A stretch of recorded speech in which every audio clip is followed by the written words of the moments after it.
mwuka wa sogokuru n'umuco w'ubwibone umpe koroherana abo tutameze kimwe umpe koroherana abo tutavuga rumwe ndinda wa muco mubi uhora uvuga ngo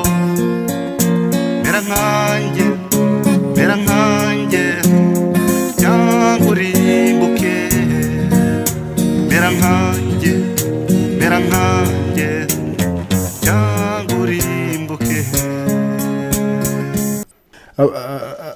barangije ibyo bakora byose baba batekereza, ntabwo baba ari abantu batekereza ibintu by'inda yabo, ntabwo baba ari abantu batekereza ibintu by'akanya by'umwanya wabo, ntabwo ari abantu baba batekereza imiryango yabo nk'inzu ibyo twita famiye, inzu kuvuga ngo ngewe umugore wanjye umwana wabo, ahubwo baba batekereza ishyanga, baba batekereza igihugu, baba batekereza umuntu uzabaho nyuma y'imyaka 100, baba batekereza. Ariko reka mbabaza iyo urebye mu gihugu cyacu ni iyihe ngambi ituma byibuza umuntu uzabaho imyaka ushobora kumbwira ngo nyuma y'imyaka 100 mu Rwanda hazaba hakorerwa imodoka wenda nta kigaragaza mbabarira umbwira none se ni igice kiri gukorwa ku buryo ushobora kuvuga uti reka nemere ko tudashoboye wenda gukora imiti da ariko mu myaka 10 ariko wenda mu myaka 100 gahunda ihari uko tubibona uko ibiri gukorwa gahunda igaragara tuzaba turi gukora imiti dukoresheje iriya mibirizi y'iwacu dukoremo ibinini bivura inzoka kuko imibirizi n'ubundi ivura inzoka, ikibazo ni ukuyikoramo ibinini. Iyo gahunda yaba ihari, none se ni iyihe gahunda ihari yo kuvuga ngo izi mudasobwa zizaba zikorerwa mu Rwanda?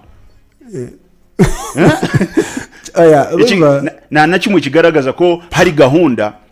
Icyo rero ahubwo igihari ni ugutekereza ko ubwo ziza zanakomeza kuza. Umuhungu umwe yarambwiye ati bigaragara yuko twebwe ikintu cyonyine tudashobora gukura hanze ari ikintu nyine tutabona uko dukura hanze, urugero nk'amazu. Ariko bishobotse n'amazu ubundi iyi n'amazu ariko usanga ibikoresho byayo biyubaka byose tubikura hanze, ariko ubundi bishoboka ko tunaziterura, twajya tuziterura zikaza zubatse haramutse hagiyeho uburyo ubundi bwo kuziterura. Politike yanozwa zikazana ku buryo uribaza ubundi bite byacu bana. Hari umugabo ujye ukunda kubwira ati wa mugane bite byacu, ubundi bite byacu gahunda ni iyi. Noneho reka twikomereze ibi bintu biraterwa n'iki. Tubaza kuki abantu biga urugero bijyanye n'ikoranabuhanga uko barushaho kuba benshi, ariko ibikoresho by'ikoranabuhanga byo bwabo bituruka hanze birushaho kuba byinshi. Sinzi niba uri kandi tufite abantu oya no kuvuga ngo ubundi uko abantu biga iby'ikoranabuhanga mu Rwanda barushaho kuba byinshi, niko ibikoresho by'ikoranabuhanga bikomoka hanze ubundi byagombye kuba bike, ariko niko birushaho kuba byinshi. Ahubwo bivuze ngo icyo izo nyigisho zimaze ahubwo ni kiragaragara ngikubwira kiragaragara. Ahubwo ni ikihe? Ni ukwagura isoko, ni ugukoresha ikoranabuhanga, nicyo abantu biga gukoresha, ariko ntabwo ari ikoranabuhanga ubwaryo, biga ugukoresha ikoranabuhanga. Noneho bagera ku isoko bakaba abantu bakora icengezamatwara, icyo twita marketing. Gushakira bikamera nko gushakira abakiriya. Uri kucyumva? Kuko uko barushaho kuba benshi biga ikoranabuhanga, ni nko ibihugu byateye imbere mu ikoranabuhanga biba bibonye abamamaza bikorwa babi n'ahangaha, nicyo ngicyo bivuze. Muri make baba bamaze kubona abantu bashobora kubakorera marketing. Sinzi niba uri kucyumva. Ubundi niba tugwiza abantu b'abahanga mu ikoranabuhanga, ibikoresho by'ikoranabuhanga bikomotse hanze byagombye kugabanuka, ahubwo tukabona ibikoresho by'ikoranabuhanga bikorerwa inaha hano mu Rwanda byiyongera. Ariko siko bimeze, ahubwo uko bagwira niko ibikoresho byanakorwaga mu buryo wenda bwo hasi mu Rwanda byo bihita biburizwamo bigateshwa agaciro aho kugira ngo hashyirwemo imbaraga mu kuzamura nyine ikoranabuhanga mu bikoresho bakora. Muri make ni turatera imbere. Basinzi niba ibyo bintu n'umuntu utumva dushobora kuvuga dukora ibimenyetso akabyumva. Ndashaka kuvuga ko ibyo bintu byumvikana kandi biragaragara. Noneho rero urumva nicyo kintu mbona tuba tugomba tugomba kubitegera buri mwaka basohoka buri mwaka. Urumva rero ni urwo ariko ni uruhande rumwe. Ni uruhande rumwe. Hari urundi ruhande. Hari impande nyinshi. Hari impande nyinshi ariko icyo nshaka kubwira ni kimwe nuko dukeneye gusubiza agatima impembero. Impamvu y'ibi byose nta yindi nuko ubwonge bwose bwigwa ntabwo buhuzwa n'umuco wacu. Nta gukunda igihugu birimo.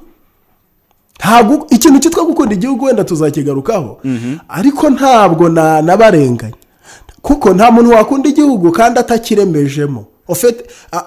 Ntabwo yakunda igihugu, ntabwo umuntu yagikunda igihugu atagifitemo imizi.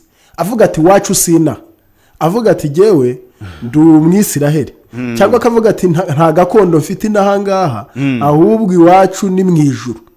Kavuga ati rega n'ubundi ati mu gihe ati vuba bidatinze turaba tuvuye hano mu myaka 100 uramutse ukoze ibintu nk'ubushakashatsi ubwo ni hipoteze ni ikintu ntekereje kitarakorerwa ubushakashatsi ariko ushobora kugenzura ukasanga uramutse ukoze ubushakashatsi ukabaza abanyarwanda ukababwira uti ni bande bumva isi zaba ikiriho nyuma y'imyaka 100 byagorana kubona abantu barenze niba bagera mu 10 kandi babizi ko izarimbuka mu minsi mike kuko urabizi neza ko mu nsengero abantu bigira bavuga ko vuba hangaha bigiye kurangira abantu bakava muri iki gihugu cy'umuruho bakajya iki gihugu cyitwa igihugu cy'umuruho bakavuga bati rero ntibashake ntihigwe uburyo uwo muruho wagabanuka abantu nubwo twaruha bazadukurikira bakabaho ubuzima bworoshye ntibaruhe ahubwo tukavuga tuti tugomba rwose guharanira kukivamo kare tugakora ibikorwa bidafite aho bihuriye no kumara umuruho ahubwo ibikorwa bizatuma tujya mu kindi gihugu cy'akataraboneka kandi cy'akatazaboneka. Abantu barimo gutinya wewe ibyo ngibyo uvuga ariko urabizi abantu barimo kwitegura kugenda mu kindi gihugu nta mizi bafite ahangaha bagomba gutaha. Abo ni bamwe rero ubundi abitwa ko ngo basirimutse abo ni abayobozi benshi cyane mu bo dufite abandi nabitwa abahanga dufite uko babonye akanya nuguhita bavina bamwe babana natwe kuko batuyobora mu yandi magambo kuko badufitemo akazi ariko nikarangira uzongera kubabona. Ibi bintu ndabivugira uzabashaka kubabure barahari ariko ntibahari barahari kubera ko bafite imyanya kubera yuko badufitemo akazi.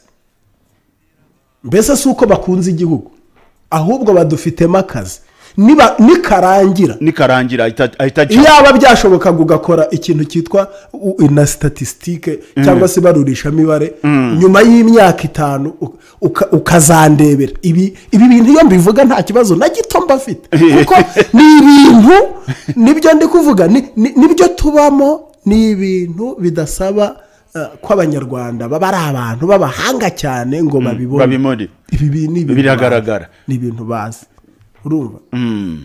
Ubwo mu yandi magambo abadafite gahunda yo kujya mu ijuru vuba abafite gahunda yo kujya mu ijuru vuba bo n'abadafite amafaranga yo kukivamo ngo bajye nko muri Amerika bajye Burayi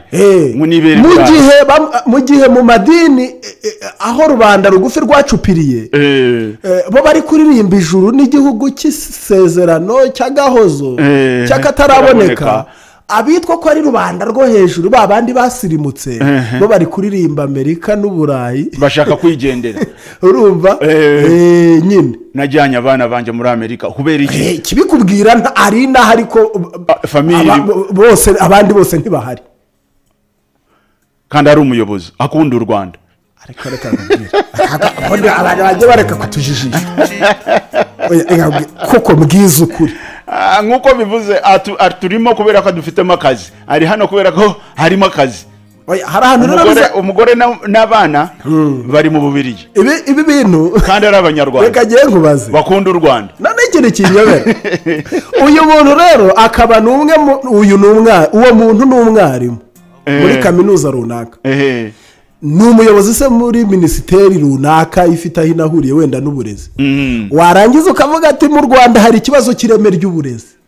ibyo bintu ntabwo bimureba na gato kuko nta bana afite muri iki gihugu, nta nubwo abyitayeho kubera yuko abana barahandi. none rero uburyo rero dukemura ikibazo cy'ireme ry'uburezi ni uguhita nyine dufata abana bacu tukabajyana ahandi bakajya kwiga ngo mu bihugu bifite ireme ry'uburezi. ariko nyumvira umuco wa gahato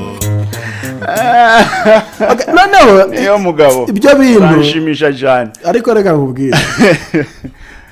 nkubwire ikintu gikomeye, ni uko ibyo byose biragaragara kandi biravugwa, ariko si ikibazo twiteguye kubihindura, twiteguye guhangana nabyo gute? ese turemera tubane nabyo? hari gahunda yo kubihindura? ese hari gahunda yo kubihindura?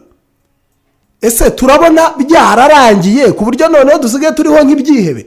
nanone ni ikibazo. birashoboka ko abantu benshi bumva ibintu bakumva ni ukuri, kuko hari n'abantu benshi rwose ndabizi njya nganira n'abantu bakavuga bati ibintu uvuga rero ndibyare n'ukuntu twabida. ahubwo ikibazo ni n'ubutwari bwo kwemera kubivuga, guhangana nabyo.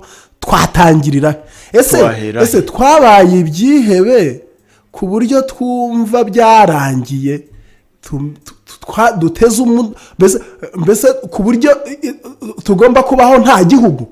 oya, gukomeza kubaho mu buzima ubundi ni ukubaho nta gihugu. sogokuru ndi umuco w'intambara, nkakwishyira nkizana ngarigari, nkakwishyira nkizana